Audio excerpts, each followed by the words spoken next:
And these are two teams battling out for the tops. Not the tops, but battling out for, like, what the tops are for them, trying to get as high of a seed as they can in the Metro Atlantic Athletic Conference tournament. You know what I mean? Because for them,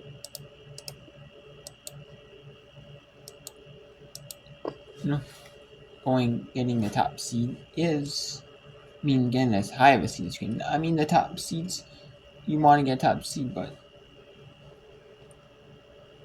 obviously you're not going to get the top number one seed, but getting as high of a seed as you can is good, though, for you. And then we have, we'll bring in some games there in the fourth now. Tennessee Tech and UT Martin. And we'll also bring in some third quarters. Unless one of those goes to overtime. Which seeing the Niger could go to overtime. But we'll bring in the rest of this overtime uninterrupted between Marist and Canisius. And not if there's a second overtime, you might miss it just a tad of it, but race the rest of the first overtime, you'll see uninterrupted.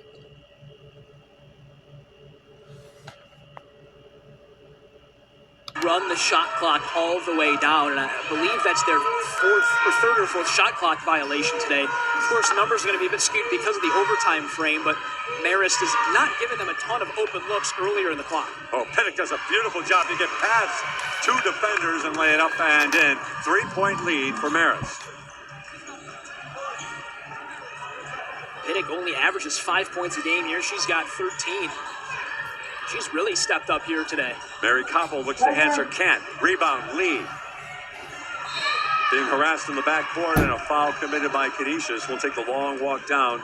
Lee will shoot two for the Red Foxes. She does a really nice job there as she's pivoting on her plant foot. Two Canisius defenders are on her, but because she's able to hold the ball so much higher than really anyone else, she can flex it in ways that ultimately are so compromising to the defender and not really allow them to cleanly try to get a hand on it, and ultimately that's why she's able to draw that foul. She'll go to the line here to try to put Marist up by 2 possessions. Started her collegiate career at Georgetown. Morgan Lee, her first. Perfect. Lee, 76% foul shooter, averaging just under 13 points per game for the Red Foxes. As foul shots come into play here late in this game, ultimately I think you're going to see quite a lot of makes because these are two of the best charity stripe teams in the Metro Atlantic Athletic Conference. Wittenberg, her team down by 5. Wittenberg goes baseline, reverse layup, no good. And the rebound is controlled by Croker. The Griffs need to make something happen here defensively now without fouling. That's another possession where Canisius got the ball and then one player tried to drive inside. Right now, assists are 14-6 in favor of Marist, which tells me that the Griffs aren't really moving the ball for scoring as effectively as Marist is. And ultimately, I think that's paid off here for the Red Foxes. Pinnock to the corner. Croker from 3. Off the mark, no good. Who's going to run down the rebound? Lee saves it from going out of bounds. Big time play. The Griffs are going to need to foul. But it can't be Wittenberg because she would foul out of the game. Someone else has got to come over and do the honors. It's going to be Gales, and that'll stop the clock with 32.5 remaining. You saw that Coach Swafford looked, she made eye contact with Wittenberg, and Wittenberg looked and basically said foul, and she said no, knowing, of course, that she has 4. But, it took a second for Gales, who was all the way on the near side of the court, to make the long run up to that, in front of the opposite media table to make the foul. And so more time ticks off the clock, and then Marist, as they go to the line in the bonus, extend their lead. Pinnock misses the second, and the Griffs will call a timeout to advance the ball. A 2-possession game here. Up 6 are the Red Foxes. The Griffs will inbound actually from our side of front court here. You're going to need to make something happen quickly and hopefully come up with the turnover. Yeah, and I think here you're down by 6, but as easy as it would be to say, hey, let's drop a play to get us a 3-pointer.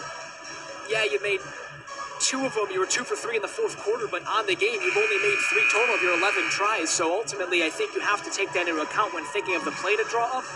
With that said, you do still have 2 timeouts left. So while time is certainly a factor, ultimately, I think you can still go inside the arc here on this possession, but to be quite honest with you, and this is a bit cliche, that shot has to fall, and then you have to get that clock stopped immediately, because even with those 2 timeouts, ultimately they're only good if you're able to draw back and not let Marist, if you miss this, if you foul them, they go up now by 3 possessions.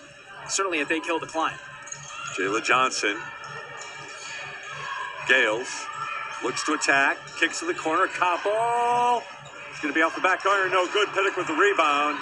And the Red Foxes are going to win this one in overtime tonight, barring an absolute collapse. Foul here, it'll put Williamson at the line to shoot 2. And you have to, of course, credit Canisius for making that comeback, being down 13 points. And ultimately, what seems like happened is Marist settled back into the game that they had used earlier. In the fourth quarter, they were 3 for 17 from the field, which is just 17%. Now, in overtime, less shots and a little bit of a smaller sample size, but back up above 33 again, which is exactly what they were at in the third, and they were even better in the first half as well. Rare miss for Williamson, an 84% foul shooter. Makes it now a 3-possession game with 14.6 seconds remaining. And the Griffs will advance the basketball here into the front court. Well, a game effort by these Griffs, but it's getting to that point now with Canisius. The expectations continue to rise with this team. It was a 10-game losing streak earlier in the season. We mentioned earlier how they've gone well over a month now without losing back-to-back games. But unfortunately, this one was there maybe for the taking, and they couldn't finish. Yeah, and ultimately, those expectations are, I think, mostly internal. I think head coach Tiffany Swafford has a plan of success and excellence for the team, and you can see that being implemented, and she's talked so much about growth, and that is visible, tangibly. And ultimately, this is a game that they certainly maybe will want back, knowing that they had an opportunity to hold on to the lead when they took it late in that fourth quarter. But you can see what is working for this Canisius team. And boy, Mary Koppel right now working from beyond the arc, eh? Mary Koppel keeps us glued to our sets here with about a 30-footer, nothing but net. 12.1 remaining, and Marist uses the timeout to advance the basketball here. So, well, maybe not done just yet. Of course, a lot of things can get crazy in college basketball, but basically if the Red Foxes can inbound properly here, most likely they're going to walk out of here with a win, but that's a big-time shot by Mary Koppel, who has 11 points now. Yeah, sorry to take some juice out of it. Was ultimately an incredible basket, but yeah, I mean, that shot, the arc is so low on Koppel's threes.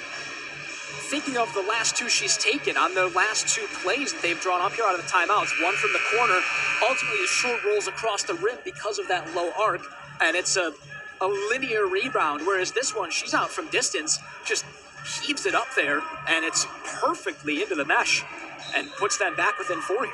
Cornaya Clay on the floor for some little extra quickness. The ball goes inside, and the foul. Williamson will go back to the line to shoot 2, about a second. Runs off the clock here. And Williamson will go to the line here to shoot 2. Wittenberg gets a check back in, as does Jayla Johnson. Yeah, and that's Coach Swafford having good game awareness there, putting 2 players in that didn't have the fouls, knowing you're going to get a quick whistle and a quick sub anyway. Williamson with a big 3 also in overtime for Marist. Perfect arc on this one for the lefty, and it goes in. It's going to be so tough in these situations because Marist is such a good free throw shooting team. As a team, they're above 74%. She makes both. It's back up to a 6-point lead with 10.4 seconds remaining. This is the last timeout for Canisius as they advance the ball to the front court. And it's so tough because you make that remarkable three-pointer on one end of the floor, and ultimately you're only able to really gain ground in the form of 1 point. And when you're down by multiple scores like that, it really hurts. And now, yeah, you kind of need that to happen 2 more times, right? But they did it once, they can do it again. And ultimately that internal expectation is also an internal confidence. And so we'll see what they draw up here. I wonder if maybe they do go back to Koppel again, or if possibly they try to put the ball in Wittenberg's hands, who also made a big 3 in that fourth quarter. Jabril back to Johnson. Johnson, step back shot is going to be a little short. As a matter of fact, it goes out of bounds. Air ball. And with 5.2 seconds remaining, Maris just needs to inbound this basketball. Yeah, that was an example of the urgency that she showed there. Ball goes to the corner. The Griffs commit another foul to stop the clock, and Pittick can add to her 14 points tonight, 12 of which have come since intermission. I think that was a good look by Johnson on the other side, as ultimately when she does step back there, just a little bit rushed in the motion of shooting, but ultimately when you look at it, that's a player that you're comfortable putting the ball in her hands in that late situation like that. Pittick misses the first here. That foul was on Jayla Johnson. She has 4. She also has a team-high 18 points tonight.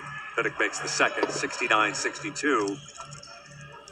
And Kinesis is going to follow 7-18, 8-9, 6-9 in Medtronic Athletic. So Maris goes to 13-12, a game above 500, but more overall. But more importantly, 8-7, a game above 500 in the Metro Atlantic Athletic Conference. Now let's talk about some games here going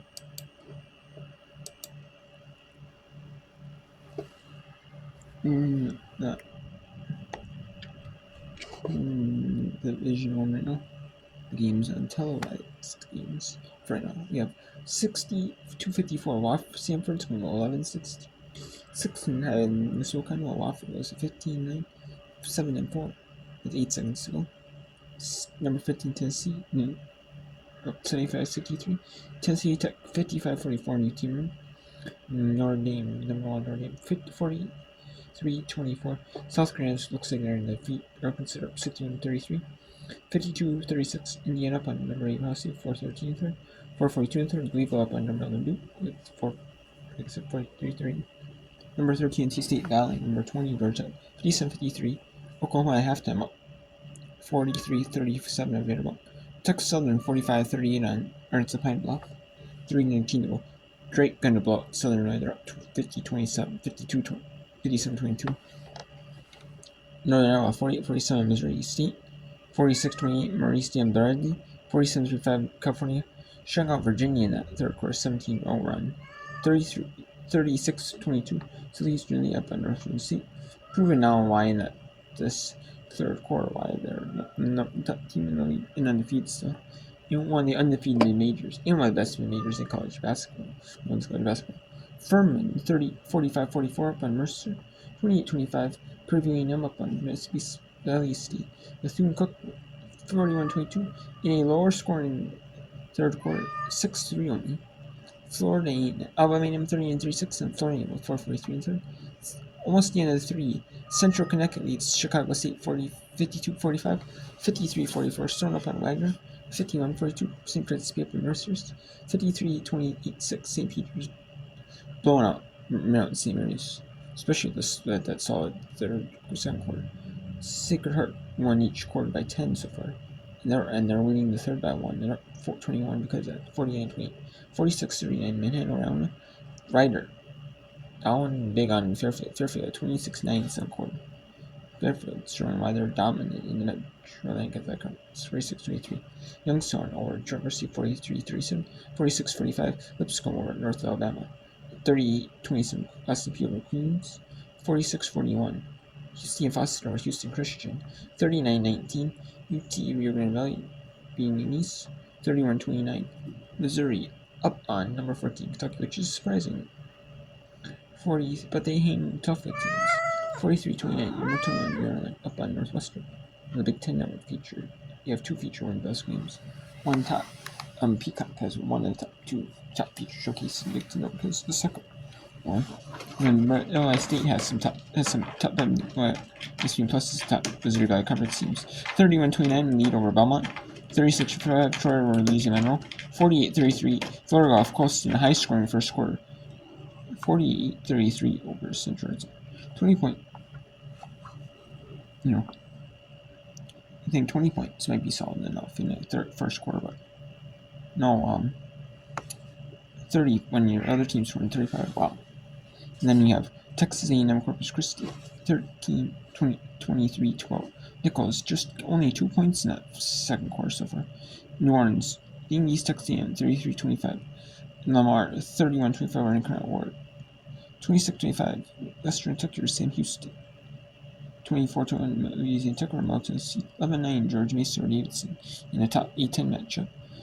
Virginia Tech in the second of 2 AC Network featured games. There's 3 of the featured games in the ACC, but 2 on AC Network. That's the second one.